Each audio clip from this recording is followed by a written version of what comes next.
Praise the lord. హోషేయ గ్రంథము 2వ అధ్యాయము 19వ వచనము చదువుకుందాము. నీవు నిత్యము నాకుండునట్లుగా నేను నీతిని బట్టి తీర్పు తీర్చుట వలనను దయా దాక్షిణ్యములు చూపుట వలనను నిన్ను ప్రదానము చేసుకొందును.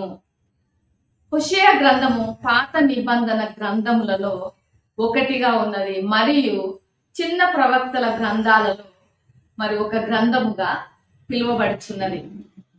తన ప్రజల పట్ల దేవుడు తన ప్రేమను, తన నమ్మకత్వాన్ని, తన శాశ్వతత్వమును, తర్వాత తన దయా దాక్షిణ్యములను ఎలా చూపుతున్నాడో ఇక్కడ ఈ వచనం ద్వారా మనము చూస్తున్నాము.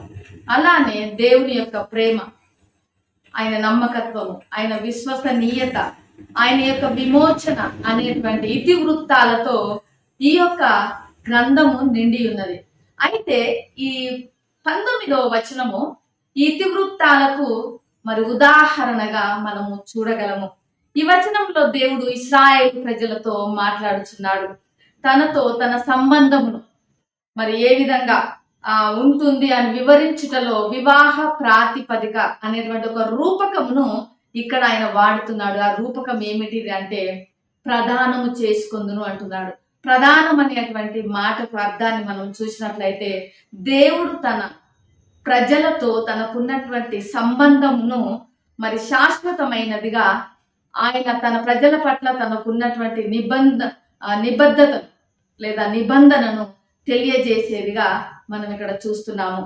అంటే పురాతన ఇశ్రాయేలీలో మరి ఈ ప్రధానం అనేది వివాహానికి మరి ఎంతో కట్టుబడి ఉండే వాగ్దానంగా చూస్తున్నాము. ప్రధానం అనే మాటను ఉపయోగించుట ద్వారా దేవుడు తన పట్ల లేదా తన ప్రజల పట్ల తనకున్నటువంటి ప్రేమను, దయా దాక్షిణ్యములను, తన యొక్క నిబంధనను ఆయన తెలియజేస్తున్నాడు. వారు ఎంత దూరంగా దేవునికి వెళ్ళినప్పటికీ కూడా, వారు దూరంగా దేవునికి జీవించినప్పటికీ కూడా, వారు దేవుని పట్ల విశ్వాసంతో లేకపోయినను, నమ్మకంగా లేకపోయినను, దేవుడు మాత్రము తన నమ్మకత్వాన్ని, తన శాశ్వతత్వాన్ని, తన ప్రేమను, తన విమోచనను మరి వారి ఎడల వెల్లడి చేయించున్నాడు. 3 మాటల ద్వారా ఇక్కడ తన ప్రధానమును ఆయన తెలియజేస్తున్నాడు. ఒకటి, నీతిని బట్టి మరి తీర్పు తీర్చుటను బట్టి, దయా దాక్షిణ్యములను చూపుటను బట్టి నిన్ను నేను ప్రదానం చేసుకుంటున్నాను అన్నాడు. నీతి న్యాయములను చూసినట్లయితే అవి దేవుని యొక్క న్యాయాన్ని ప్రతిబింబిస్తున్నాయి, నీతి తీర్పు అనేవి. రెండవది, దయా దాక్షిణ్యములు అనేవి దేవుని యొక్క శ్రేష్టత, నైతిక విలువలను ప్రతిబింబిస్తున్నాయి. మరి ఇక్కడ ఈ వచనం ద్వారా మరి ఇశ్రాయేలు ప్రజలను దేవుడు మిమ్మల్ని నేను ప్రదానం చేసుకుంటాను అనేటువంటి రూపకాన్ని ఎందుకు వాడుతున్నాడు, మనం ఏ రీతిగా మన జీవితాల్లో దాన్ని అన్వయం చేసుకోవచ్చు అంటే, యేసు ప్రభువుల వారు కూడా మరి పెళ్లి కుమారునిగా ఉన్నారు. ఆయన మరి సంఘము వధువుగా సాదృశ్యంగా ఉంది.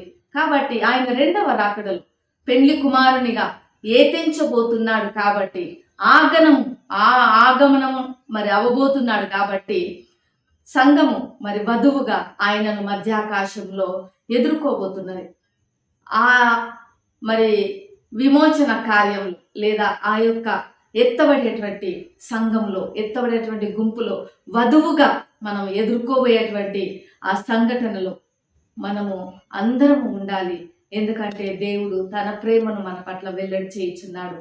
ఇక్కడ దేవుడు ఏ రీతిగా అయితే ఇశ్రాయేలీలతో నిబంధన చేయుచున్నాడో, తన ప్రేమను, తన నిబద్ధతను ఏ రీతిగా తెలియజేయుచున్నాడో, మరి యేసయ్య కూడా అతి త్వరలో రానయ్యున్నారు.